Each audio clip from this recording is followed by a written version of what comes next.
Okay, I know I had a long video previously, and you are all tired of me now, and I'm beginning to sound like a Zanu project. But I'm pragmatic. I don't take sides, and I want us to build a proper country based on equality and fairness, all right, and not prejudice people because of their background or things that they've done before. Okay, just because Itim Nangak was involved in Kukrawondi does not mean that we must uh, uh, evaluate him differently because of his past. We all have shady pasts. If we all open our past, we're all gonna go crazy. So this is 2023. ED has been the candidate for presidential candidate. Okay, let's not talk about 1980. Some of us have healed. I cannot speak obviously for everybody else. That's not my place. But I'm just saying that this is where we are. Zanu PF, guys, let's not lie to each other. Then PF is got support. And they've learned something about, about Zimbabweans, especially the ones that are in triple C circles, those that are ZANU PF that benefit from the system and they love it. They always hide. Many of them, you will discover, they will say they are non-aligned. Okay. I said for me, I'm actually non-aligned because I'm not even benefiting from any ZANU PF thing. But many of them, they will say, I'm not ZANU PF, I'm not triple C. What they actually mean is that they are ZANU PF.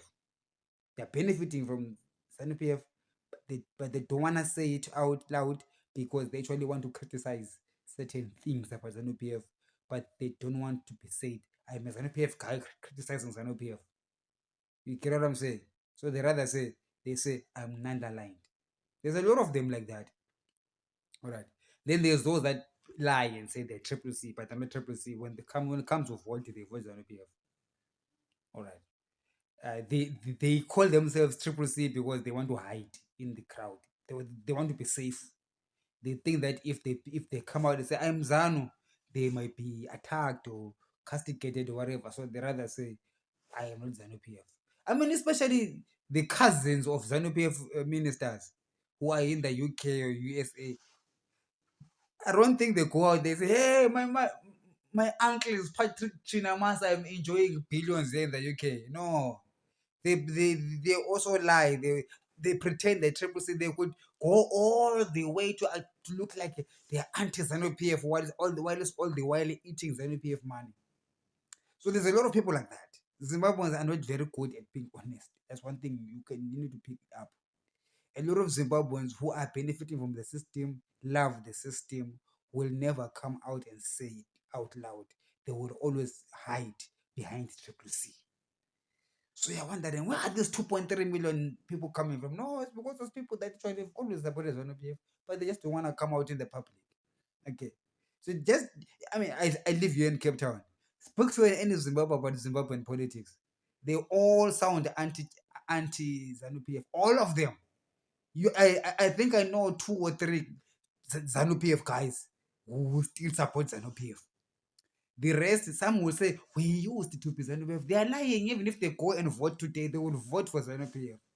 But they will never say it to you in your face and say, I am ZANU. They will always say, no, it must go. ZANU is doing bad. But they go there and vote for ZANU because they are part of the system and they're benefiting the system. And some of them I get to be disenfranchised now. That's why they're in other countries because the system kicked them out. They lost jobs. So now they are now angry what ZANU-PF did. But they're still ZANU-PF. Their parents back home, us ZANU-PF, they're still voting ZANU-PF. Their brothers and sisters back home still vote ZANU-PF. Okay. So that's where the numbers come from. That's why I'm saying ED1. ED1 fair and square because a lot of majority of Zimbabweans are ZANU-PF. Man, why can't you come among Zimbabwe? You are ZANU PF. Most Zimbabweans, many of them. So people in the urban areas, especially if you're like me, you grew up in Bulawayo. I mean, in Bulawayo village, there's nobody who supports ZANU PF. There's only one guy in the whole street who supports ZANU PF. Everybody is opposition. Whether it's triple C or whatever, nobody supports ZANU in Bulawayo. Nobody in their good mind who was born in Bulawayo, raised in Bulawayo, supports ZANU PF. Those who do that, there are many of them. There's a number of them because they have got some financial benefits to it. There's a financial attachment to it. So if you live in that bubble That Bulawayo, that Harare pub. In fact, Harare started opposing ZANU PF now. Go 20 years back, most of Harare was ZANU PF. After the economic problem, that's when they started say we are opposition, but they're not traditionally an opposition seat.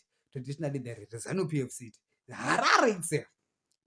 So those people, some of them still have got ZANU PF DNA, the ZANU PF ideologies come back to their mind when they go to the ballot box and then they vote 80. There's a lot of ZANU PF people in Zimbabwe. The Zimbabweans, they are denying. They voted for ED as the president. ED won. Even if the Americans, no, not the Americans, because they were the favorite opposition. Even if you put the Chinese, oh, who is impartial?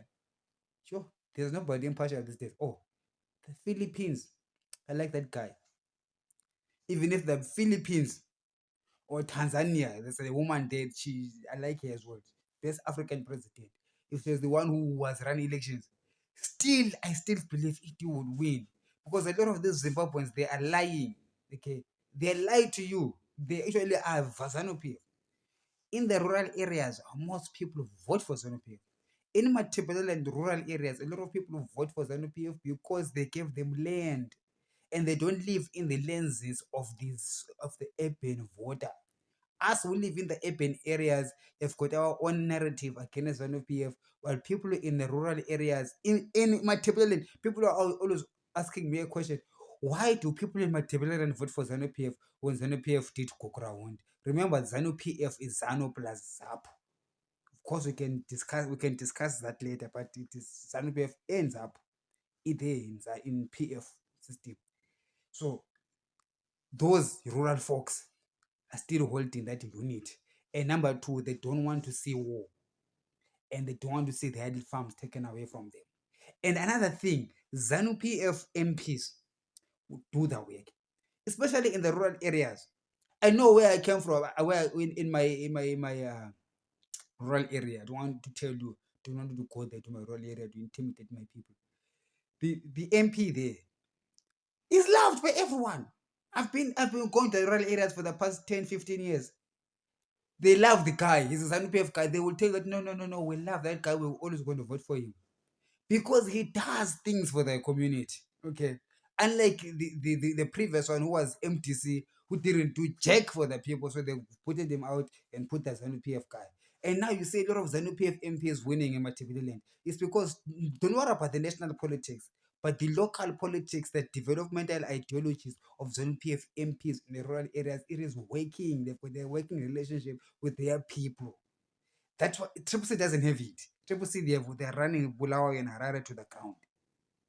Okay, so you can have that kind of history and expect to win an election and expect that you must win because the person who won the election was Morgan Swangirai. Morgan Swangirai won fair and square.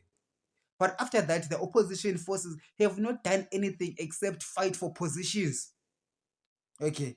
Ever since Swangirai built the opposition momentum, after Tsvangirai, things started going down because everybody is looking for positions because of what Tsvangirai built. Nobody has built on top of what Tsvangirai has done. That's the problem I have with the opposition in Zimbabwe.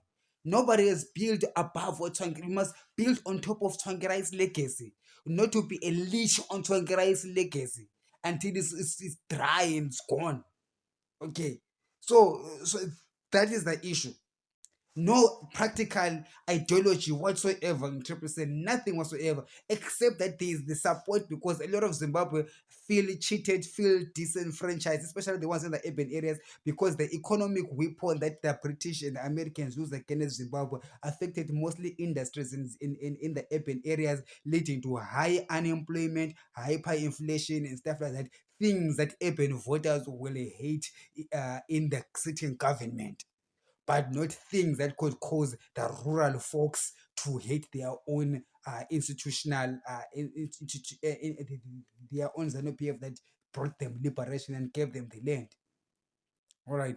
So you need to think like that. You need to understand from that perspective. If you view these things from that point of view, you begin to see, son, the light. That the light is this thing in these heights, okay, in these heights of taking the country. You know what I mean? is the there's a different ball game. From zero going up, garnering, organizing disenfranchised youth. You can get them, especially on Twitter. Twitter support. We must vote. We must change government. All of that stuff. That momentum, you can have it. That awareness. But to get to the place of actually transforming the country and changing government, no, my God, no, no, no. It takes a whole different ball game. You meet with with another demon that you have never understood how it's make how it is actually come about. All right. So what I'm saying is, I'm not saying people are a demon, but I'm saying that what the opposition faces, that people are tired of the opposition because they're always fighting for positions, and they're not building on anything, and there's nothing that is tangible. Ever since Swangirai left, what can you touch and say this is what Triple C, the MDC and Triple C have done that people can hold on to?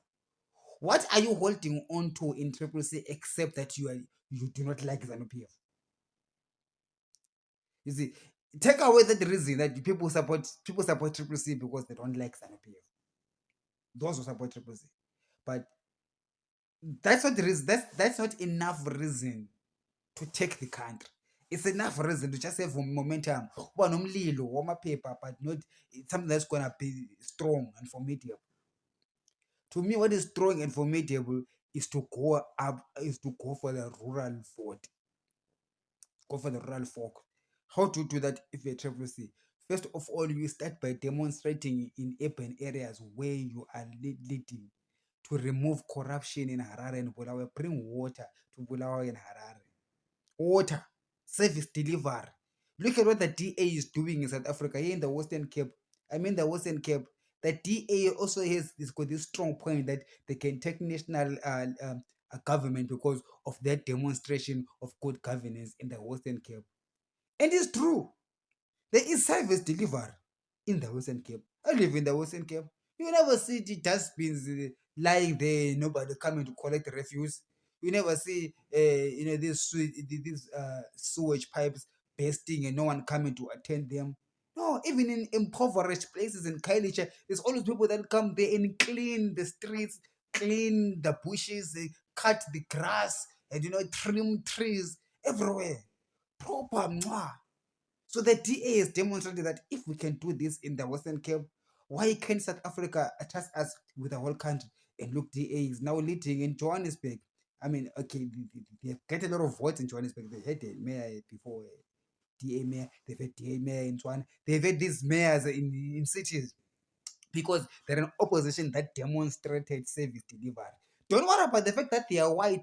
Those you cannot rely on that. It's just one point.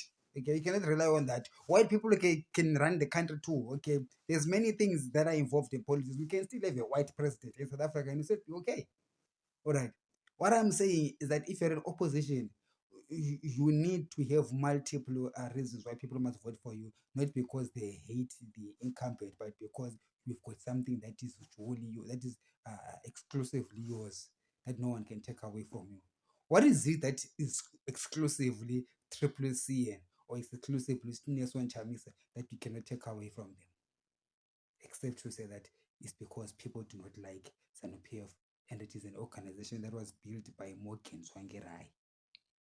Of course, they changed the name because Zanu PF tried to do tricks, but I guess you know what I'm talking about. It's really is an adaptation of Swangirai's agenda, but it doesn't have its own legs. It's not standing on its own legs because of that lack of institutional direction is the reason why they are failing to take over the whole country.